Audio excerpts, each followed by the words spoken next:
And welcome to another Banter Podcast. Lenny and Bids. Lenny? No, it's Bids and Lenny? Well, it's Bids and Lenny, and it's not Bids Well, and that Lenny. was when we were on radio. Laura Lenny. No, it's That was when we were on radio. oh, so it's podcast with Lenny and Bids. Why not? I speak first, so why don't I get my name first? So that because you speak first, so we say my name first. Got to even things out. Bids, nice to be with you again for another Banter Podcast. You too, Lenny. Good to see you in a different outfit. Yeah. Well, good to see you in the same. Well, not the same. Actually, we might post a photo of us up on our Facebook page, the Facebook/The Banter, as we had a bit of an incident on the weekend, didn't we? I wouldn't call it an incident. Some people would. Probably we played it pretty cool, though, didn't One we? of the more embarrassing things I reckon that can happen, I'm sure this happens to girls a lot more than guys. Must. Don't know if it happens to guys too often. No. But we've pretty much... I've gone to meet you for a beer on Saturday night at the pub, and I've turned up in... I turned up in what I thought was... I was looking pretty good. I was sharp. You're looking very sharp, I have to say. In fact, you're looking amazing. I was really happy with the way I was going. Because you were in the exact same kit as me. Amazing. I couldn't believe it. And the thing... You know, when I actually called you before, I said, I think You did I said, ask, what are you going to wear? And Yeah. Shell was in the room at the time. I think I had you on speaker. And she's just gone, no, we're working. No, she was working. She goes, he's actually going all right tonight, because she always gives me grief about how I'm going with my clothing and my choice of outfits and things like that. So I was about 5 minutes earlier before you, and I see you walking in. I've burst out laughing. Yeah, and I've just gone head down. I know, same kit. So basically, we've gone very nice. You got a nice new jacket. New jacket. And I guess it's an off navy type colour. And I'm wearing the exact same jacket, almost the exact same jacket, with a white tee as well. So both wearing a white t-shirt. We looked exactly the same. The only thing was that we had different jeans on. We did have different jeans on. That was a good thing. Now, Biz, on that night, we were out to watch the Lions, which they're in Australia at the moment. Doing the tour rugby, British and Irish Lions against the Wallabies in the rugby. Now, post match, this was the test Australia won. Post match, and it was great that Australia won. We were in a pub, and it's fair to say the pub we were in wasn't really that into the rugby. No, not like we were. Not like we were. There's maybe a few people around watching it and getting into it. Now, post-match, we've won a close one, a game that we needed to win, and it was great that Australia won. Very exciting. Little, what do you think of the Aussie chant? I might just ask that first. Well, for starters, it's good that we have a chant. It's a shocking chant. But it's shocking. Can't we come up with something better? So, the Barmy Army and the Poms have so much good stuff. Or in the Premier League over in London. Whatever it is. Phenomenal. Didn't stop you from joining in, did it? Well, I was fired up. I was in the spirit of things. Did you not throw an oi around? I didn't throw an oi out there. Are you too cool for an oi, oi, oi? I am too cool for an oi, oi, because it's a shocking chant. It's shocking, but it's very Australian. So what would be... Do you have a substitute, a chant that we could perhaps start from the banter? We need to create one. That's fine. I'm not sure if I will think of one right now. But now, it's one of the other things I noticed about the night. And I think this is... It goes across the board, regardless of where you are in the world. Pub etiquette. Basic pub etiquette. Yeah. Particularly when you're standing and watching sport. Of course. Now... shoulder to shoulder, bit of shoulder, a bit of nudging. It's crowded around a screen. And there was a room... And the room... People get there early and they get a table, with a seat and a table. And you're thinking, fantastic, I've got a table to watch the sport. Put your drinks on the table. A bit more relaxed around the table. You're not constantly standing the whole time watching the sport. Problem is, when it's a really popular sporting event, you get a lot of people coming into that room to try and crowd around that TV. Of course, yeah. And you're going to block someone's view. You are. So what's the etiquette when you're in a pub and you're trying to watch the TV? And because we had a bit of an incident with a group of girls sitting on a table. Got told off, didn't we? Got told off. Please move. And we had to actually squish up against the wall, didn't we? We were just jammed against the wall. We couldn't actually talk to each other because we were jammed out of position then. Exactly, we were jammed out of position. Now, it was an extremely busy room, or a couple of rooms actually, where they were showing the rugby. So I think if that is the case, I'm sorry, but you have to forfeit your table or you have to deal with it. You can't expect to have perfect, clear vision in a pub when it's chockers. Well, at a major sporting event being showed on TV. I think it's a bit like public transport. At what point? Well, in some countries they've got the flap down seats on the trains. We have them trams as well in the middle section. Yeah. So at what point do you have to stand up? When it gets too crowded, how much do you just persist with your seat. The fair thing to do is to stand up and make room. The other thing is also, well, if you're on those trams or trains or whatever, you don't really want to be sitting down amongst people who have, I guess, their nether regions around your eye line and that type of thing. So you don't want you don't want an arse in your face, do you, basically? You don't want an arse. No. In your face. You certainly don't want that. So if it's getting that tight in a pub as well, I mean, you should just stand up, get amongst it, I think. Yeah, I just don't know. You obviously don't want to start anything because you just want to stay watching the game. The other thing should be is, okay, they're standing, I have a seat, I'm already in a better vantage spot. So are you in a pub or on a tram still? No, we're in a pub now. Oh, okay, right. We're in a pub, sorry. So surely she or this... That's a good idea. Imagine a pub on a tram. That's not a we got the tram car restaurant. How's the tangents going on? Yeah. This always happens. Business idea. Just put that down on the business notes. Yeah, this will be stolen in a couple of weeks if someone listens to this. But I'm just saying, can't she move? Can't she move a chair, a foot to the right? You would have thought. Now, one final one from Saturday night, Bids. Now, we're both good-looking men, but you're a particularly good-looking man. Whatever. The approach that ladies make. Now, it's not often that girls come up to guys. I'd say it's more the other way. Well, it's okay. It's fairly often for you.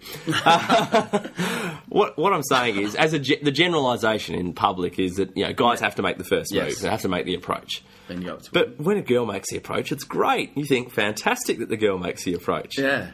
Just the opening lines, though. I think... I heard some rippers on Saturday night. We had quite a few girls come up to us. I might just add. Well, in our jackets, in our team uniform. Tell you what, when you're in uniform, it just helps. It does help. Where are you guys from? Are you representing someone? Yeah, style people. But... I don't know. What did you think? Have you heard some cracking opening lines at all? Well, perhaps the one that caught. Perhaps the female race aren't the race. Well, we're part of the same race. Female gender. Sorry. Thanks, Lenny. Perhaps they're not as well rehearsed in pickup lines or opening lines. Do you think? Well, it's not even a pickup line. It's just the opener, really. So isn't it? It's an icebreaker. We had a couple of icebreakers the other night. Yeah. Well, not much going on, was there? This is what I got. Are you boys local boys? Yeah, that's a shocker. Where do you go back with that? Well, local to where? To Melbourne? to this particular area? To this pub? To Australia? Yeah, that's a shocker. I wasn't. This the general one's. Hi, what's your name? Or hi, I'm David. Nice how you going? Having a good night. Hi, Sarah. How are you? Sarah, did you meet a Sarah? Did you? No, did we? No, I don't recall. No. It's not. It's interesting, isn't it? It is. We have been watching some sporting events together lately, Lenny, with Australia representing with the soccer World Cup qualifiers not too long ago in the rugby. The national anthem, I think that is one of the greatest parts of, I guess, watching sport and also watching your country play. Getting fired up for the national anthem. Fired up. I love it. The one thing I don't like about the national anthem, though, is when the singer just gets a little bit carried away with the fair at the end. Yes. So Advance Australia Fair. When they often might go with a Advance Australia Fair or something like that. He's here all night, folks. That's right. I'm open to. You can book me. But no, I don't like the change of fair. Don't like a bit of flair to the fair. Don't like a bit of flair to the fair. I don't think you need to add flair to the fair. No need for flair on the fair. Absolutely. Sounding like Seinfeld right now. No, but you don't need to. Don't you think? Just go straight up with a fair. Go a hard, solid fair. Don't need to change it. That's right. Yeah. It's got a bit of a social question for you. I've already thrown a few at you in this podcast already. Yes. But this one is a case of a friend that we had invited over. A friend we knew from London. So when we used to live in London, I lived with her actually for a while. You were there for 5 or 6 years. Something like that, yeah. Before your banter days. Before the banter days. And we've invited her over to come with us. Invited us to a couple of functions. Gone the third function invite, or not function, but come over for Sunday lunch. Sure. Casual Sunday lunch. I cancelled on the previous two, and then on the day before, less than 12 hours before she's meant to be there, or less than 18 hours before she's meant to be there, get the cancel message. Really? Cancel again? Cancel again, 3-time cancel. Ooh. So the question is, do you go a fourth invite, or do you wait for them to go the invite, or what's the situation? What do you do? I think the rule is 3 strikes and you're out. Really? Well, I think 3 times, Len. I mean, how many times do you keep going back? I don't know. This is the thing. It's got to be on her. Surely she must... Hopefully she realises as well, for the benefit of your relationship, that, okay, I've cancelled the last 3 times in a row now. It's up to me to make the offer, the dinner offer, and perhaps, get something going. Because, imagine if you put a 4th out there and she goes, cancelled again last minute. Well, that's probably end of friendship, isn't it? Well, you probably going a bit far. Well, you've given a 4th chance, haven't you? 4th chance, that's... How many chances? I guess the question is how many chances? Well, 3 and you're out. 3 strikes and you're out. 3 strikes and you're out. I don't mind it. It's baseball, I don't mind it as well. So, a bit of a side note to this is, cooking the other week for another group of friends, had to go down the path of doing a vegetarian option. So there's a vegetarian amongst the friends. And, yes. Incidentally, I think this friend is also vegetarian, but I had to do a vegetarian option. Just raise the question, why? Why vegetarian? Why? Why choose not to eat meat? Meat is the best part of eating, isn't it? It's so enjoyable and so delicious. But what was born out of this discussion, because we ended up having this discussion around the dinner table, was the question of, because you love meat, don't you, Bids? I do love meat. Do you love meat, Lenny? I absolutely love it. I absolutely love it. Okay. Now, like a juicy steak. Oh, delicious. Can't go wrong. Bacon. One of the best out there. Bacon makes everything better. Chicken burger. Wonderful. Nando's. How good is the spicy chicken from Nando's? Where are you going with this, Len? Well, my question is, and this was discussed at the dinner table, was say you're out there and you've met someone and you love them and everything about them, you think they're fantastic and you think they're great. I don't know why you're giggling. Did you... Sorry, well, let me finish my story and you can tell me why you're giggling. Obviously, you're getting at something, I think. Yeah. And you think, maybe when you first meet someone, you don't actually have a meal with them for a while. You might be just going a couple of drinks, maybe a coffee, maybe drinks. You never actually have a meal because sometimes it's a bit too advanced to have a meal that early on. Sure, early on, drink. But when you get to maybe 3rd date, you have a meal. You say, let's go to Grilled or Nando's, thinking... Well, you're probably not going 3rd date. No, you're probably not. They're just in my mind. Jeez, lucky you locked in show early, I tell you. They're just on my mind at the moment. My mouth's actually watering and salivating at the thought of these places. But say you go to a nice restaurant and you think, gonna have a steak, delicious. Sure. Beautiful, eye fillet, why not? Great option. Yeah. What do you do? Well, and you find out they're vegetarian. Okay, so you find out they're vegetarian. I got a feeling you're bringing this up because recently I went on a date, I guess you could say. With, you're a single man. Why not? Why not? Free to do so. With a very nice young female. Went to order some meat, and I was like, so should we, share a few dishes or something? Oh, a bit of a share platter restaurant? Well, that's what I was thinking. Great option. Why not? I mean, I think it's a bit selfish, going the one-on-one. Gives you things to talk about as well. It's like good discussion point if you're sharing. How's the... try that. Yeah, wonderful. Yep. Anyway, no, babe, I don't eat meat. She's gone the babe early. Hang on, let's just go back to that. No, well, that's just how some people go babe, some people go... But, so, no meat, so that's a bit awkward. Well, yeah, so, remember I told you, I don't eat meat, I'm a vegetarian. So, what you do? It slipped my mind, actually. No, but what did you do? I was a bit thrown out, so so we had to... I still went strong and got a meat dish. I was going to say, you didn't go vegetarian and then just get a burger on the way home after you left the date. Exactly, I did. Probably that's what I would have done, actually. But no, I just got the meat dish and, just sucked up a vegetarian dish, which is still delicious. But it's an interesting one, isn't it? I guess it's, if you meet, the right person or you get along well with them, then it's just one of those things you got to deal with. Now, one thing, Bids, that I don't know if you have met the right person or not, and you might have met her, you might not have, I'm not sure, but when I wandered into your room the other day, I'll tell you what that person can look forward to is a bit of bedside candle action. So, is that right? The burning question is, pardon that pun, how often are you lighting the candles just beside the bed? Lenny, I'm going through this, sensual. I'm enjoying the aroma of the candles. I get some nice scented candles. I don't know why I've chosen to go with it, but I light them every night. So every night, I enjoy it. Yeah. So talk me through the process of lighting them. You get home, you flick them on then, or is flick them on? Got a couple up on the bench. You don't leave the room, do you? Bedside table. Generally not, but if I'm just going out to the kitchen and back, I'll leave them on. Yeah. I'm sure a disaster's not going to happen in 10 minutes. Okay, but say that they're not there just for you because you like candles. They're for a bit of ambience, just in case a lady. Well, the ambience is brilliant. I mean, getting in bed at night, Len, you really enjoy it. Yeah, but I'm just wondering, very enjoyable. At what point are you going to light the candles? So your girlfriend or whatever comes back and. She's coming. You say, "Hang on a second, babe. I've just got to go and light," because you'd throw a babe out there because that's what you obviously do. Just goes, I'll be a sec. Just wait out here, and she thinks you're preparing something, and she comes, "Oh, candles! How?